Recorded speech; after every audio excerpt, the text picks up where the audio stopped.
இது அரியநேத்திரன் என்ற மனிதனுக்கு வாக்கு இல்லை. இது தமிழ் தேசியத்துக்கான வாக்கு, தமிழ் தேசியத்தின் அடையாளத்துக்கான வாக்கு. என்னை மாத்திரம் அதிலே தமிழ் வேட்பாளராக அழைத்திருக்கின்றார்கள் என்றால் அதிலே அவர்களுக்கே விளங்குகின்றது என்னவென்றால், இணைந்த வடகிழக்கில் என்ற ஒரு பெரிய சக்தியாக இந்த தேர்தலிலே அவர் அந்த அந்த விடயத்தை முன்னிறுத்தப் போகின்றார். சங்கூரித்தான் இந்த தேர்தலில் நாங்கள் கேட்கின்றோம். அபிவிருத்திக்காகத்தான் மக்கள் வாக்களிக்க வேண்டுமாக இருந்தால் உண்மையிலே எங்கள் போராட்டம் என்பது அது இடம்பெற்றிருக்க கூடாது. ரணில் விக்ரமசிங்கவாக இருக்கலாம், அல்லது சயித் பிரேமதாசவாக இருக்கலாம், அல்லது அனுரகுமார திசாநாயக்காவாக இருக்கலாம். அந்த 3 பேரும் ஏற்கனவே ஜனாதிபதி தேர்தலில் போட்டியிட்டு தோல்வி கண்டவர்கள். சின்ன சேனலுக்கு எதாக இருந்தாலும் அது கொஞ்சம் ஆதரவு கொடுங்க. உங்கள் பொண்ணான கையை கொண்டு அந்த பெல்லில் தட்டிடுங்க. அவங்களுக்கு சப்ஸ்கிரைபர் 5-10 ஏறுனா அவங்க மனசு சந்தோஷப்படும். அவங்க வீடியோவும் பாருங்கள். தமிழ் பொது வேட்பாளராக நான் இப்பொழுது இந்த தேர்தலிலே போட்டியிடுகின்றேன் சங்கு சின்னத்தில். உண்மையில் நான் ஜனாதிபதியாக வருவதற்காக அதிலே போட்டியிடவில்லை.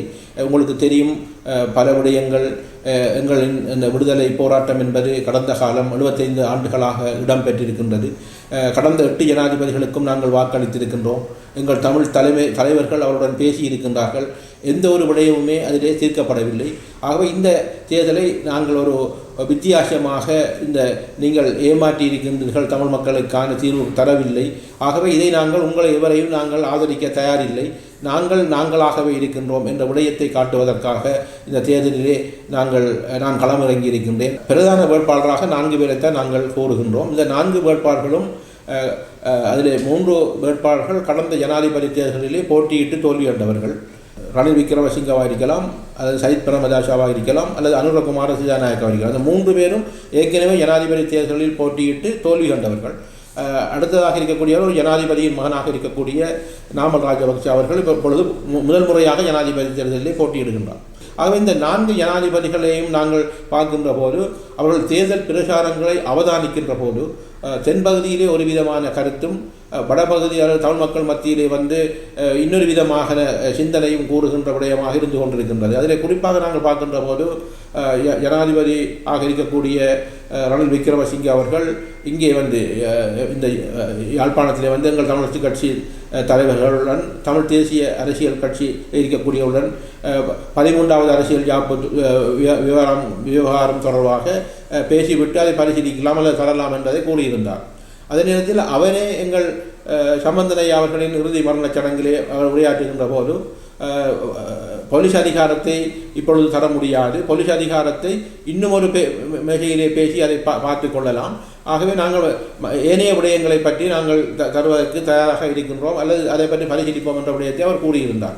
ஆனால் சிங்கள மக்கள் மத்தியிலே அதை அவர் கூறவில்லை. சிங்கள மக்கள் மத்தியில் அவர் என்ன கூறுகின்றார் என்றால், பொருளாதாரத்தை மீட்டி தந்த ஒரு மன்னனாக, பொருளாதாரத்தின் மூலமாக இந்த நாடு ஒரு வங்குரோத்தாக இருந்த நாடு, படுகொலியிலே இருந்த நாட்டை நாங்கள் மீட்டதாக அவர் அந்த கருத்துக்களை கூறுகின்றாரே தவிர, சிங்கள மக்கள் மத்தியிலே சென்று வடகிழக்கு மக்களுக்கான ஒரு இனப்பிரச்சனை தீர்க்கப்பட வேண்டும், அதற்கான அதை நாங்கள் செய்வதற்கு நீங்கள் எல்லோரும் எனக்கு வாக்களியுங்கள் என்று கூட அவர் கூறவில்லை. அது அவரின் கருத்தாக இருக்கின்றது.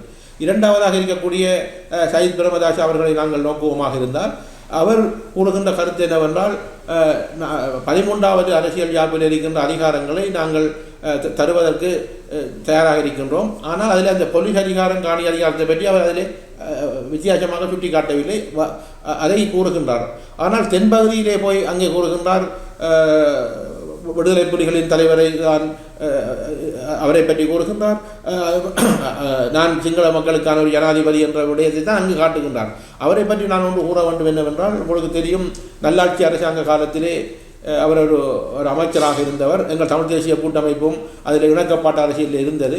1000 பாஞ்சாடைகளை வடகிழக்கில் கட்டுவதற்காக அமைச்சரவையிலே அங்கீகாரம் பெற்று பாராளுமன்றத்தில் அதை நிறைவேற்றியவர். ஆகவே அந்த திட்டத்தின் அடிப்படையில் தான் இப்பொழுது வடகிழக்கிலே பாஞ்சாலைகள் கட்டப்பட்டு எங்கள் நில அபகரிப்பு சின்னங்கள், எங்கள் பண்பாட்டு அடையாளங்கள் மாற்றுவதற்கு அவர் தயாராக இருக்கின்றார். ஆனால் அவர் அங்கு ஒரு விதமான கருத்துக்களை கூறிக்கொண்டு இங்கே வடகிழக்கிலே நான் 13ஐ தருவதற்கு தயாராக இருக்கின்றேன், நீங்கள் வாருங்கள் பேசுங்கள் என்ற விடயத்தை அவர் கூறுகின்றார். அடுத்ததாக இப்பொழுது அனுரகுமார திசாநாயக்க அவர்கள் எதிர்வருகின்ற 4ஆம் தேதி இப்பொழுது யாழ்ப்பாணத்திலே ஒரு பொதுக்கூட்டத்துக்கு வர இருக்கின்றார். அவர் என்ன கூறுகின்றார் என்றால், நாங்கள் மாகாண சபை அதிகாரங்களை தங்கள் கட்சியின் கொள்கை இல்லை, இருந்தாலும் கூட மாகாண சபை தான் முறை என்று கூறுகின்ற போது நாங்கள் அதை ஏற்றுப்பதற்கு தயாராக இருக்கின்றோம் என்று கூறுகின்றார். அதே கட்சியில் இருக்கின்ற அவர் ஏவிபி கட்சியை சேர்ந்தவர்.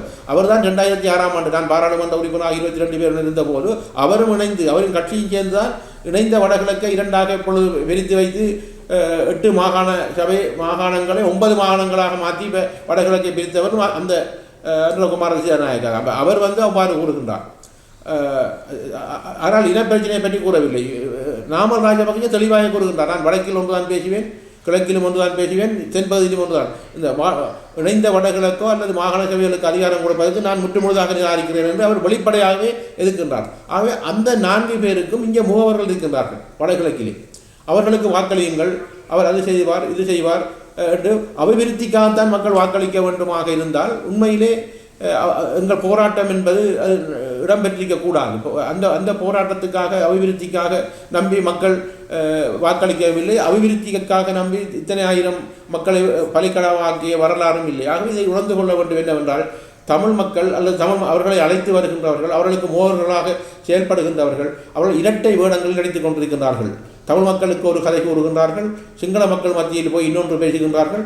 இதுவரையில் வெளிப்படை அவள் தேர்தல் விஞ்ஞாபனம் வருகின்றது, அது எப்போது வருகின்றது என்பது அது மறுபுறம். தேர்தல் விஞ்ஞாபனத்துக்கு முதல் தாங்கள் வடகிழக்கில் இதுதான் பிரச்சனை இருக்கு என்பதை 4 பேருமே கூறவில்லை, பொருளாதாரத்தை வைத்துத்தான் கூறுகின்றார்கள். பொருளாதார பிரச்சனை தீர்த்தவன் நான் என்கின்றார்கள். ஒருவர் சொல்கிறார் பொருளாதாரத்துக்காக இத்தனை ஊழல்களை செய்திருக்கின்றது என்று இன்னொருவர் கூறுகின்றார். 4 பேருமே பொருளாதாரம் என்று கலைக்கின்றார்களே தவிர இணைந்த வடகிழக்குக்கு தமிழ் மக்களுக்கான ஒரு இனப்பிரச்சனை தீர்க்கப்பட வேண்டும் என்பதை மறந்து விட்டார்களா அல்லது மறக்க செய்து விட்டார்களா அல்லது அது அவ்வாறான ஒரு இனம் இல்லை என்பதை கூறுகின்றார்கள் என்பதை தமிழ் மக்கள் உணர்ந்து கொள்ள வேண்டும். அதற்காகத்தான் தமிழன் ஒருவன் ஒரு பொது வேட்பாளராக நிறுத்தப்பட்டிருக்கின்றான். என்ன காரணம் என்றால் தமிழர்களின் பிரச்சனை இருக்கின்றது என்பதை காட்டுவதற்காக. இதை நீங்கள் புரிந்து கொள்ள வேண்டும். இப்பொழுது நான் தமிழ் பொது வேட்பாளராக இருந்து நான் ஜனாதிபதியாக வரமாட்டேன் என்பது ஒரு விடயம். ஆனால் நான் கூறுகின்ற விடயம் என்னவென்றால் நாங்கள் இந்த தமிழ் மக்கள் வாக்களிக்கின்ற போது வடகிழக்கிலே அதிகப்படியான வாக்குகள் ஒரு தமிழ் பொது வேட்பாளருக்கு கிடைக்குமாக இருந்தால் 9வது ஜனாதிபதியாக தெரிவு செய்யப்படுவார் ஒருவர். இந்த 4 பேர் தான் ஒருவர் விடப்போகிறார். அவருக்கு ஒரு செய்தியாக இருக்க போகின்றது என்னவென்றால் நாங்கள் பல பிரச்சனை தீர்க்கப்படவில்லை, இனப்பிரச்சனை தீர்க்கப்படவில்லை, நிலப்பிரச்சனை தீர்க்கப்படவில்லை, மயிலத்தமடு மாதவளை மேய்ச்சத்தலை பிரச்சனை தீர்க்கப்படாமல் இருக்கின்றது. அடுத்தது கல்முனை வடக்கு பிரதேசத்தில் நிர்வாக அடக்குமுறையை நாங்கள் கொண்டு வர முடியாமல் இருக்கின்றது. இந்த விடயங்கள் அடுத்தது இங்கிருக்கின்ற வடக்கில் இருக்கக்கூடிய பல்வேறுபட்ட நில அபகரிப்புகள், திருவண்ணாமலையில் இருக்கக்கூடிய கன்னியா வெந்நீரூற்று போன்ற பிரச்சனைகள், வடுக்குநாரி மலை கன பிரச்சனைகள், இந்த பிரச்சனைக்கெல்லாம் அடிப்படையாக இருந்தவர்கள் முன்னிருந்த ஜனாதிபதிகள் தான்.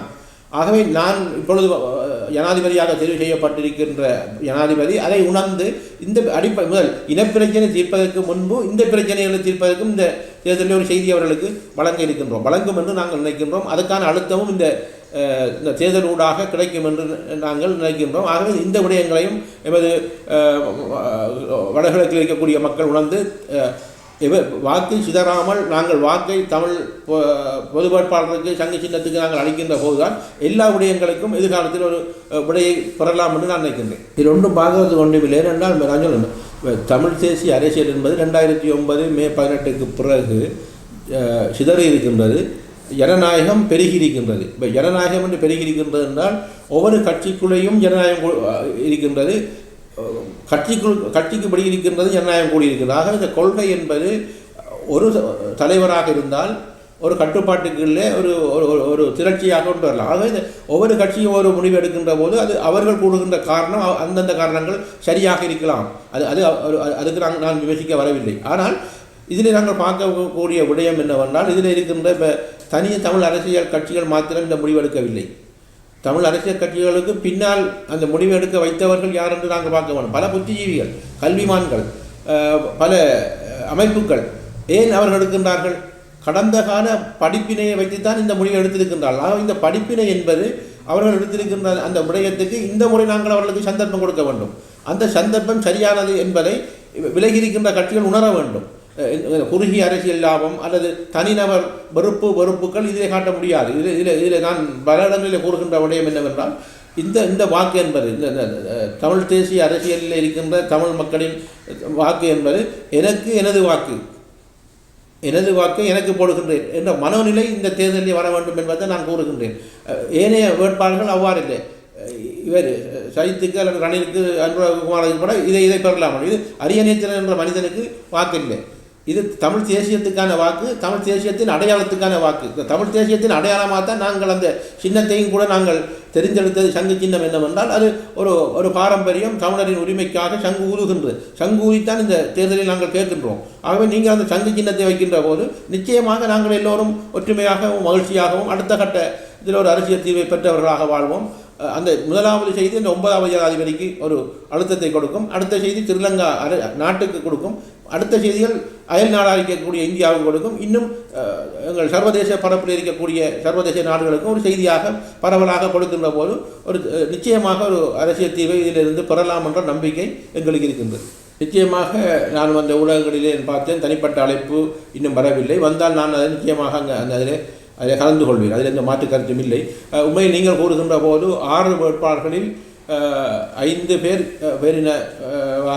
பெரும்பான்மை வேட்பாளர்கள் அதிலே உள்ளடக்கப்பட்டிருக்கின்றார்கள். தமிழ் வேட்பாளர்களாகவும் 3 பேர் அதில் அந்த 39 பேரிலே 3 பேர் இருக்கின்றார்கள். ஆனால் என்னை மாத்திரம் அதிலே தமிழ் வேட்பாளராக அழைத்திருக்கின்றார்கள் என்றால் அதிலே அவர்களுக்கே விளங்குகின்றது என்னவென்றால் இணைந்த வடகிழக்கிலிருந்து ஒரு பெரிய சக்தியாக இந்த தேர்தலிலே அவர் அந்த அந்த விடயத்தை முன்னிறுத்தப் போகின்றார். தமிழ் மக்கள் அவரை ஒரு சக்தியாக ஒரு செய்தியை கொடுக்கப் போகின்றார்கள். ஆகவே அவரையும் அந்த 6வது இடத்தில் வைத்து ஒரு விவாதத்துக்கு எடுத்திருக்கின்றார்கள். அதை நான் அந்த கோரிக்கையை நான் வரவேற்கின்றேன். நல்ல விடயம். அதிலே நான் விவாதத்திலே நான் கலந்து கொள்ள இருக்கின்றேன். ஏனென்றால் அதிலே பல விடயங்கள், அதிலே பல ஜனாதிபதிகளுக்கும் நான் அதிலே பல செய்திகளை அந்த வேட்பாளர் ஏனைய 5 வேட்பாளர்களும் எனது செய்தியை உணர வேண்டும் என்பதில் நான் ஆவலாக இருக்கின்றேன். யார் யார் வருகின்றார்கள் என்று பார்ப்போம். இன்னும் அழைப்பு வரவில்லை. நிச்சயமாக அழைப்பு வந்தால் கலந்து கொள்வேன்.